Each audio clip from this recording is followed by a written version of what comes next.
ഫലസ്തീനിൽ നിന്ന് ഇസ്രായേൽ സൈന്യത്തിൻ്റെ 5 സൈനിക ബ്രിഗേഡുകളെ തിരിച്ചു വിളിക്കുന്ന വിഷയവുമായി ബന്ധപ്പെട്ടുകൊണ്ട് അതിൻ്റെ വിശദാംശങ്ങൾ ചർച്ച ചെയ്തുകൊണ്ടൊരു വീഡിയോ ചെയ്യാമെന്നാണ് ഇന്ന് ഉദ്ദേശിച്ചിരുന്നത്. അപ്പോഴാണ് ഇസ്രായേൽ പ്രധാനമന്ത്രി ബെഞ്ചമിൻ നെതന്യാഹു അഴിമതി കേസുകളിൽ നിന്ന് തന്നെ രക്ഷപ്പെടുത്താൻ വേണ്ടി നടത്തിയ ജുഡീഷ്യൽ നിയമ ഭേദഗതിയെ ചോദ്യം ചെയ്തുകൊണ്ട്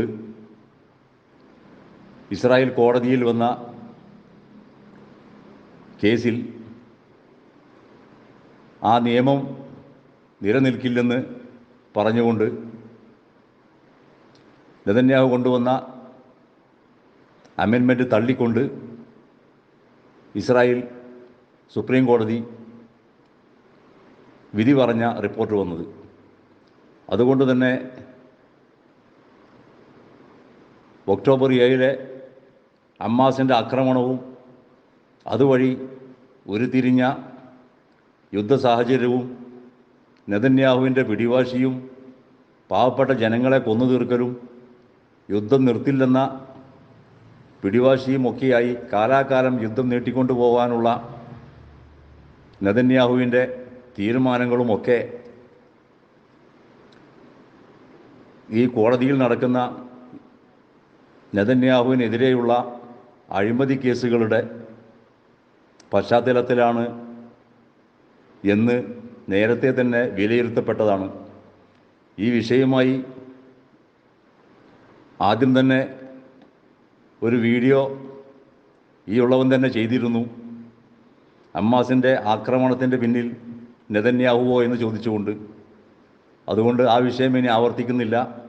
താല്പര്യമുള്ളവർക്ക് നമ്മുടെ ചാനലിൽ ആ വീഡിയോ നിലവിലുണ്ട്, അത് കേൾക്കാവുന്നതാണ്. ഏതായിരുന്നാലും നെതന്യാഹു കൊണ്ടുവന്ന നിയമം നിലനിൽക്കില്ലെന്ന് കോടതി പറഞ്ഞതോടെ നെതന്യാഹുവിൻ്റെ ആ ശ്രമം പരാജയപ്പെടുകയായിരുന്നു. ആ നിയമം ഭേദഗതി കൊണ്ടുവന്നതോടുകൂടിയാണ് നെതന്യാഹുവിനെതിരെ ഇസ്രായേൽ കൂടുതൽ പ്രക്ഷോഭം നടക്കുകയും അവിടുത്തെ ഇൻ്റലിജൻസ് വിഭാഗങ്ങളിലെ നേതൃനിരയിലുള്ളവർ വരെ പ്രക്ഷോഭങ്ങളിൽ പങ്കുകൊള്ളുകയും ഒക്കെ ചെയ്ത രാഷ്ട്രീയ സാഹചര്യം അവിടെ നിലനിന്നിരുന്നു. ആ ഒരു ഘട്ടത്തിലാണ് ഹമാസ് ആക്രമണത്തോടെ കാര്യങ്ങളുടെ ഗതി മാറിമറിഞ്ഞത്. നെതന്യാഹുവിനെതിരെ പ്രധാനപ്പെട്ട അഴിമതി കേസ് തെളിവുകൾ സഹിതം കോടതിയിൽ നിലനിൽക്കുകയാണ്. കൈക്കൂലി വാങ്ങിയതും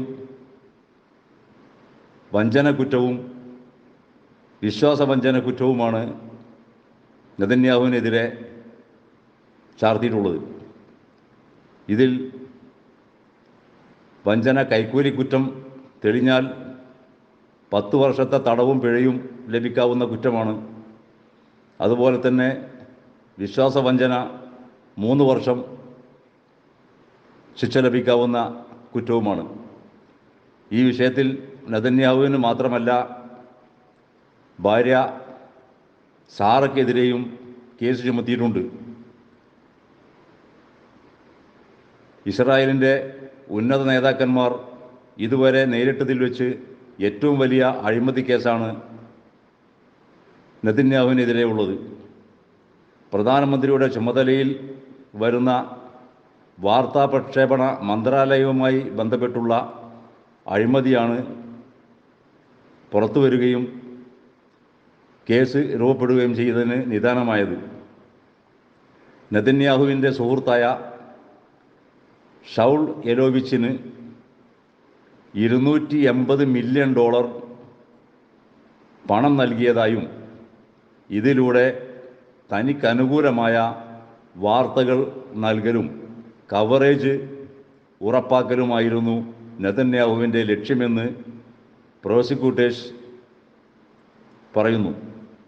ഇതിനായി വാർത്താവിനിമയ നിർവഹണത്തിൽ നെതന്യാഹു ഇളവ് വരുത്തിയെന്നും പ്രോസിക്യൂട്ടേഴ്സ് പറയുന്നുണ്ട്. അതായത് തന്നെ പൊലിപ്പിച്ച് കാണിക്കാൻ വാർത്താമാധ്യമങ്ങളെ ഉപയോഗപ്പെടുത്തി അതിനുവേണ്ടി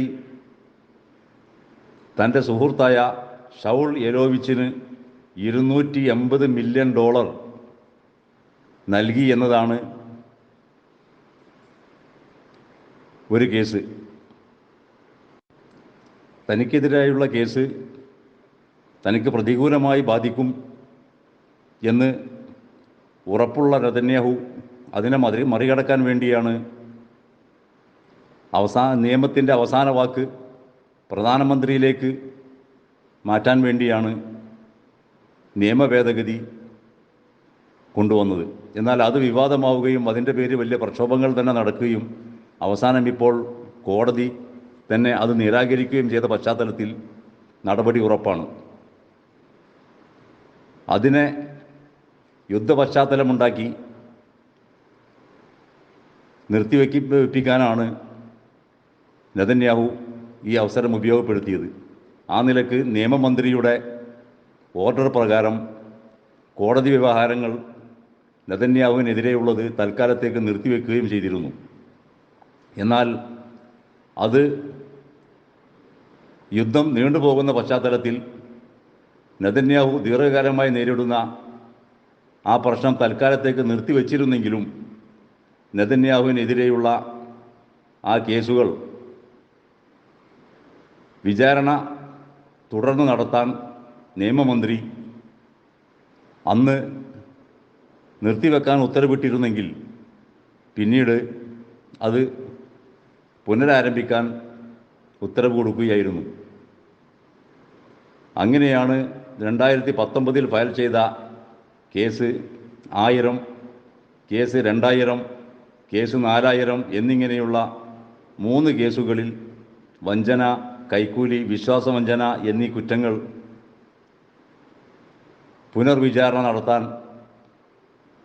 വിചാരണ തുടരാൻ മന്ത്രിതല ഓർഡർ കൊടുക്കുകയും അതനുസരിച്ച് കേസ് ഇപ്പോൾ മുന്നോട്ട് പോവുകയുമാണ്. ഈ കേസിൻ്റെ വിധി വരുന്നതോടെ തീർച്ചയായും നെതന്യാഹു കുടുങ്ങും എന്നിടത്തേക്ക് തന്നെയാണ് കാര്യങ്ങൾ പോയിക്കൊണ്ടിരിക്കുന്നത്. ഓസ്ട്രേലിയൻ ശതകോടീശ്വരനായ ജെയിംസ് പാക്കർ, ഹോളിവുഡ് നിർമ്മാതാവ് ആർണർ മിക്കാൻ തുടങ്ങിയ ധനാഢ്യരിൽ നിന്ന് വിലപിടിപ്പേറിയ സമ്മാനങ്ങൾ കൈക്കൂലിയായി സ്വീകരിച്ചെന്നതാണ് നെതന്യാഹുവിനെതിരെയുള്ള മറ്റൊരു കുറ്റം. ഇസ്രായേലിലെ പ്രമുഖ ദിനപത്രത്തിൻ്റെ ഉടമയുമായി രഹസ്യധാരണ ഉണ്ടാക്കാൻ ശ്രമിച്ചുവെന്നതും മറ്റൊരു ആരോപണമാണ്. എതിരാളിയായ പത്രത്തെ ദുർബലപ്പെടുത്താനുള്ള നിയമനിർമ്മാണം നടത്താമെന്നും പകരം നെതന്യാഹുവിന് അനുകൂലമായ വാർത്തകൾ നൽകണമെന്നുമായിരുന്നു അത്രേ ധാരണ.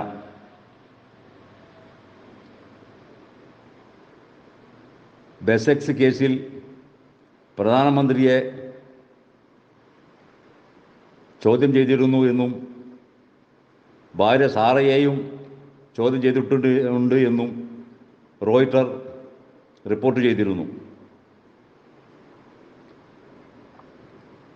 പ്രധാനമന്ത്രിയെ അറസ്റ്റ് ചെയ്യണമെന്നാവശ്യപ്പെട്ട് ഔദ്യോഗിക വസതിക്ക് മുമ്പിൽ പ്രതിഷേധ പ്രകടനങ്ങളും പ്രക്ഷോഭങ്ങളും നടന്നിരുന്നു. എന്നാൽ തന്നെ ശത്രുക്കൾ വേട്ടയാടുകയാണെന്നും നെതന്യാഹുവിൻ്റെ ന്യായം പറച്ചിൽ തുടർന്നുകൊണ്ടേയിരുന്നു. വെല്ലുവിളികളെല്ലാം നേരിട്ട് നെതന്യാഹു തനിക്ക് രക്ഷപ്പെടാനുള്ള പഴുതുകൾ തേടിയാണ് കേസ് തനിക്ക് അനുകൂലമല്ലാതാവും, തനിക്കെതിരെ വിധി വരും എന്ന് മനസ്സിലാക്കിയ സാഹചര്യത്തിലാണ് കോടതി വ്യവസ്ഥകളെ തകിടം മറിക്കാൻ വേണ്ടി നിയമനിർമ്മാണം നടത്തിയതും അതിൻ്റെ പേരിൽ പ്രതിപക്ഷ മേഖലയിൽ നിന്ന് മാത്രമല്ല സ്വന്തം പാർട്ടിയിൽ നിന്ന് വരെ നെതന്യാഹുവിനെതിരെ അഭിപ്രായങ്ങൾ ഉയരുകയും ചെയ്ത പശ്ചാത്തലത്തിൽ നിൽക്കക്കള്ളിയില്ലാതെ തൻ്റെ പ്രതിച്ഛായക്ക് മങ്ങലേറ്റ് പിടിച്ചു നിൽക്കാൻ വഴി തേടുന്ന സമയത്താണ് ഇസ്രായേലിലേക്ക് ഹമാസിൻ്റെ കടന്നുകയറ്റം. ആ കടന്നുകയറ്റത്തെ മറയാക്കി യുദ്ധത്തിലേക്ക് ഇറങ്ങി. പണ്ടാരോ നമ്മൾ പറയാറുള്ളത് പോലെ രാജാവിന് പ്രതിസന്ധി നേരിടുമ്പോൾ അതിർത്തിയിൽ യുദ്ധമുണ്ടാവും എന്ന് പറഞ്ഞതുപോലെ നെതന്യാഹു ഇത്തരമൊരു പ്രതിസന്ധിയിൽ വന്നപ്പോഴാണ് അതിർത്തിയിൽ നിന്ന് ഹമാസ് കടന്നു വന്നതും ഫലസ്തീനെതിരെ യുദ്ധം പ്രഖ്യാപിച്ചതും യുദ്ധം നിർത്താതെ നിലനിർത്തിക്കൊണ്ടു പോന്നതും അതുപോലെ തന്നെ യുദ്ധം നടത്താനായി പ്രതിപക്ഷങ്ങളെയും ഉൾക്കൊള്ളിച്ചുകൊണ്ട് ഭരണപക്ഷ പ്രതിപക്ഷ വ്യത്യാസമില്ലാതെ നെതന്യാഹുവിൻ്റെ നേതൃത്വത്തിൽ വാർ കൗൺസിലും ഒക്കെ രൂപീകരിച്ച് തനിക്കെതിരായ ആരോപണങ്ങളെല്ലാം നിയമമന്ത്രിയെ കൊണ്ട് നിർത്തിവെപ്പിച്ച് ഇസ്രായേലിന് വേണ്ടി ഇസ്രായേലിയർക്ക് വേണ്ടി നിലനിൽക്കുന്ന വക്താവായി, ദേശീയതയുടെ വക്താവായി മാറി യുദ്ധം നടത്തുകയും ആ യുദ്ധം നിലനിർത്തിക്കൊണ്ടുപോയാൽ അത് നിലനിൽക്കുന്നിടത്തോളം കാലം തനിക്ക് അധികാര കസേര വിട്ടൊഴിയേണ്ടി വരില്ല, തനിക്കെതിരെയുള്ള ഘടകങ്ങൾ ഉയരില്ല എന്ന കാഴ്ചപ്പാടിൽ നിന്നാണ് ഈ യുദ്ധം ഇത്തരമൊരവസ്ഥയിലേക്ക് കൊണ്ടെത്തിച്ചതും എന്ന് നേരത്തെ തന്നെ ആരോപണങ്ങൾ ഉയർന്നു വന്നതാണ്. ഏകദേശം അത് ശരിവെക്കുന്നിടത്തേക്ക് തന്നെയാണ് കാര്യങ്ങൾ പിന്നീട് വന്നെത്തിയതും. ഇപ്പോൾ യുദ്ധത്തിൻ്റെ ഗതിയൊക്കെ ഏകദേശം കരയുദ്ധം അവസാനിച്ചു എന്ന് പറയാനാവില്ലെങ്കിലും പ്രധാനപ്പെട്ട സൈനിക ബ്രിഗേഡുകളെയെല്ലാം തിരിച്ചു വിളിക്കുകയാണ് ഇസ്രായേൽ. കാര്യമായൊന്നും ഹമാസിനെതിരെ ചെയ്യാനോ ബന്ദികളെ തിരിച്ചു കൊണ്ടുവരാനോ സാധിച്ചില്ല എന്ന വസ്തുത നിലനിർത്തിക്കൊണ്ട് ഇസ്രായേൽ പിന്മാറ്റം നടത്തുകയാണ്. സാമൂഹ്യ സാഹചര്യങ്ങളെല്ലാം ഇസ്രായേലിന് പ്രതികൂലമായി മാറിയിരിക്കുന്നു. എല്ലാത്തിനും മുന്നിൽ നിന്നുകൊണ്ട് ഇസ്രായേലിനെ നയിച്ച അമേരിക്കക്ക് പോലും ഇപ്പോൾ പ്രത്യേകിച്ചൊന്നും ചെയ്യാൻ കഴിയാത്ത അവസ്ഥയിൽ പൊതുസമ്മർദ്ദവും അമേരിക്കയിലെ തന്നെ ബഹുജന സമ്മർദ്ദവും ഉയർന്നു വന്നിട്ടുണ്ട്. മാത്രമല്ല, കരയിൽ ഹമാസാണെങ്കിൽ ആകാശത്ത് ഹിസ്ബുള്ളയാണ്, കടലിൽ ഹൂത്തികളാണ്. ചുരുക്കത്തിൽ ഇസ്രായേൽ 3 ഭാഗം ചുറ്റപ്പെട്ടൊരവസ്ഥയിലാണ്. ഇസ്രായേലിലേക്കുള്ള ആയുധങ്ങളും ഭക്ഷണവസ്തുക്കളും അതുപോലെ തന്നെ ഇന്ധനവും ഒന്നും കടത്തിക്കൊണ്ടുവരാൻ ഹൂത്തികൾ സമ്മതിക്കുന്നില്ല. ഫലസ്തീനികൾക്ക് എങ്ങനെ മരുന്നും ഭക്ഷണവും വൈദ്യുതിയും ഇസ്രായേൽ വിലക്കിയോ അതേ അവസ്ഥയിൽ ഇന്ന് ഇസ്രായേലിന് ഇതൊക്കെ വിലക്കപ്പെട്ടിരിക്കുകയാണ്. എല്ലാ വഴികളും അടഞ്ഞിരിക്കുകയാണ്. കൂടുതൽ ഇതേ രൂപത്തിൽ ഇസ്രായേലിന് കൂടുതൽ കാലം മുന്നോട്ട് പോകാൻ കഴിയില്ല എന്ന വസ്തുത മുന്നിൽ കണ്ടുകൊണ്ട് തന്നെയാണ് യുദ്ധം ലഘൂകരിക്കാനും ചർച്ചയിലൂടെ ബന്ദികളെ തിരിച്ചെത്തിക്കാനും ഒക്കെയുള്ള സാഹചര്യങ്ങൾ ഇപ്പോൾ അല്പാൽപമായി തുറന്നു വരുന്നുണ്ട് എന്ന് മനസ്സിലാവുന്നത്.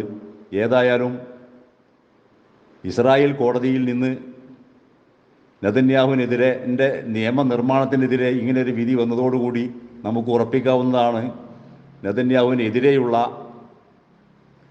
അഴിമതി കേസിലും നെതന്യാഹു ശിക്ഷിക്കപ്പെടാനാണ് സാധ്യത. അതോടെ നെതന്യാഹുവിൻ്റെ ഈ അഹങ്കാരമൊക്കെ അവസാനിക്കുന്നിടത്തേക്കാണ് കാര്യങ്ങളുടെ പോക്ക് എന്ന് ഇതിൽ നിന്ന് നമുക്ക് മനസ്സിലാക്കിയെടുക്കാം. ഇതുവരെ എന്നെ കേട്ട എല്ലാവർക്കും നന്ദി, നമസ്കാരം.